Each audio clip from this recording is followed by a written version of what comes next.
For over 30 years, Home Alone has been a Christmas classic watched by millions. The face of Kevin McAllister, Macaulay Culkin, became one of the most recognizable child stars in history.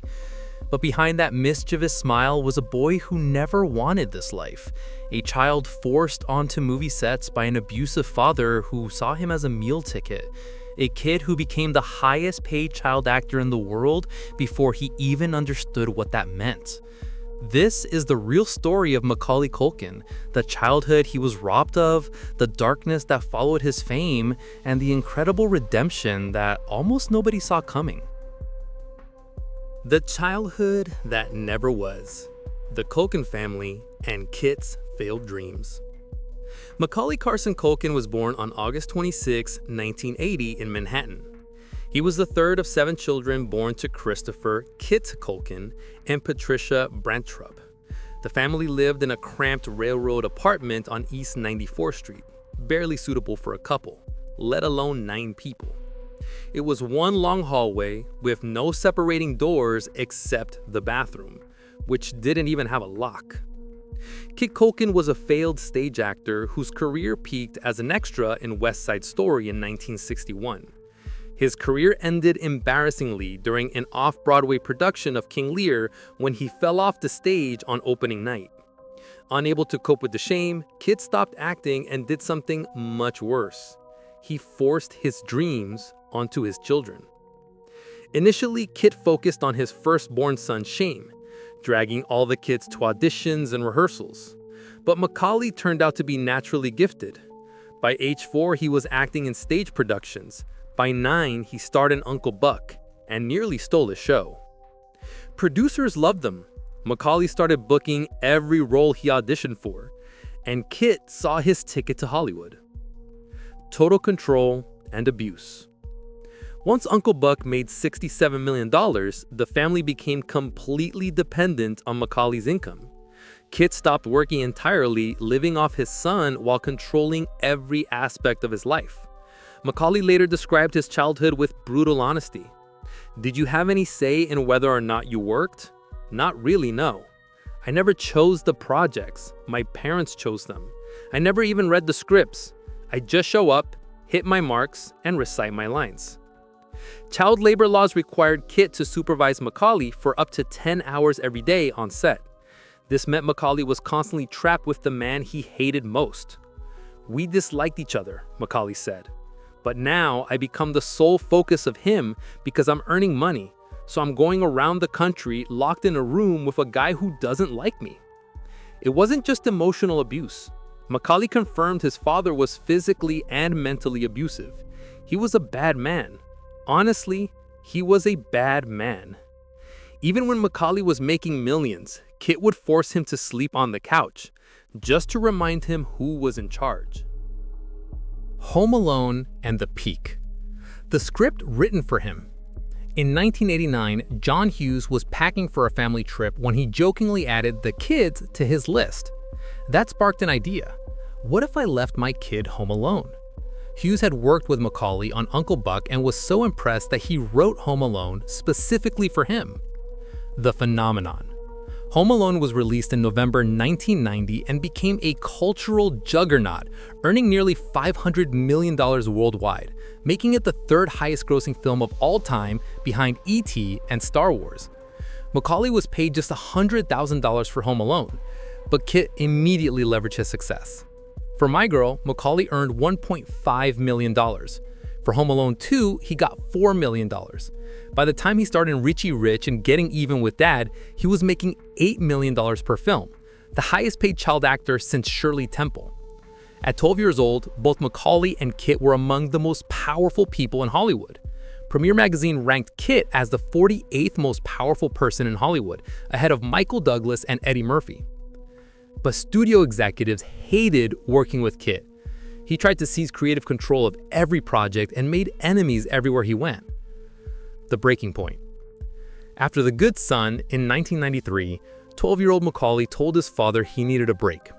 He wanted to go to school. He wanted to be normal. Kit said, "Yeah, sure," and immediately booked him for another movie. It just clicked in my brain. Okay, there's basically nothing I can do to make this stop, Macaulay recalled.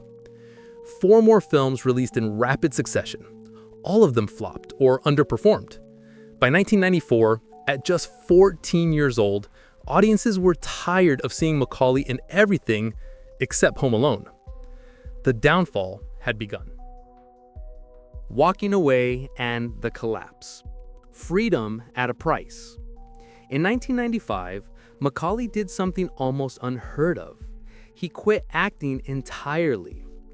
My father and my mother finally called it quits, which was one of the best things that ever happened.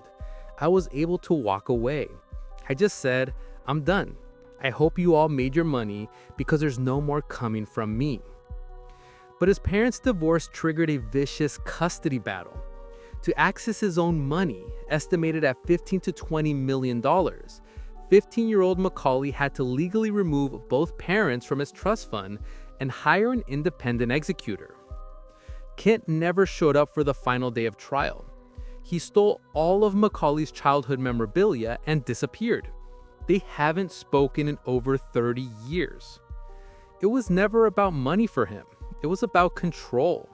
Once he lost control, he disappeared. The media turned. With Macaulay out of the spotlight, the media turned on him. Because of Kit's reputation, Macaulay found himself blacklisted in Hollywood.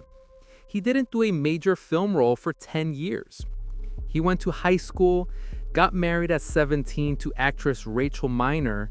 They divorced 2 years later, dyed his hair pink, and lived the opposite of his controlled childhood. The tabloid media watched his every move. I never did anything more than any upper-class kid would do, he said. We weren't squatting in the corner shooting heroin. The 2004 arrest. On September 17, 2004, Macaulay was arrested in Oklahoma City during a traffic stop. Police found marijuana and prescription pills he didn't have a prescription for. He was charged with 2 misdemeanors, pleaded guilty, and received 3 one-year suspended sentences and a $540 fine. The mugshot went viral. The media had their cautionary tale. It seemed like another tragic child star story destined for a bad ending. But then something unexpected happened. Redemption. Rebuilding on his own terms. Macaulay didn't rush back. He took selective roles. Party Monster in 2003, Saved in 2004, voice work for Robot Chicken. He formed the comedy band called the Pizza Underground. In 2018, he founded Bunny Ears, a satirical pop culture website. He wasn't trying to be a megastar. He was just living on his own terms. Finding love and family. In 2017, Macaulay met actress Brenda Song on a film set in Thailand. She was a former Disney Channel star who understood the pressures of child stardom. They bonded over their shared experiences. In April 2021, they welcomed their first son, Dakota, named after Macaulay's late sister, who died in a 2008 car accident. In December 2022, they had their second son, Carson. They got engaged in 2022 and still haven't set a wedding date. Brenda later shared a sweet story. The first time I took Mac to Costco, we were sitting in the parking lot before it opened, and he turned to me and said, "You've tamed the beast." Hollywood Walk of Fame. On December 1, 2023, Macaulay received the star on the Hollywood Walk of Fame. Catherine O'Hara, who played his mom in Home Alone, gave an emotional speech. Macaulay was joined by Brenda, their 2 sons making their first public appearance, his siblings and friends. During his speech, Macaulay thanked Brenda through tears. "You are absolutely everything. You're my champion. You've given me all my purpose. You've given me family." And then, with a grin, he turned to Catherine and said, "Merry Christmas, you filthy animals." As of 2025, Macaualy Culkin is 45 years old. He lives in Los Angeles with Brenda Song and their 2 sons. His estimated net worth is $18 million. He rarely acts, but when he does, it's on his terms. He hasn't spoken to his father in over 30 years and has no interest in reconciliation. Macaulay's story is a reminder of the cost of fame, especially for children. He was exploited, vilified, and nearly destroyed, but he survived. He walked away when everyone said he'd be forgotten. He took control of his life as a teenager. He refused to let trauma define him. Today, he's not Kevin McAllister. He's not a cautionary tale. He's just Mac, a father, a partner, and the man who finally got to choose his own life. And that might be the happiest ending of all. If you enjoyed this, please like and subscribe. Let me know in the comments, is Macaulay's story one of Hollywood's greatest comebacks? Thanks for watching.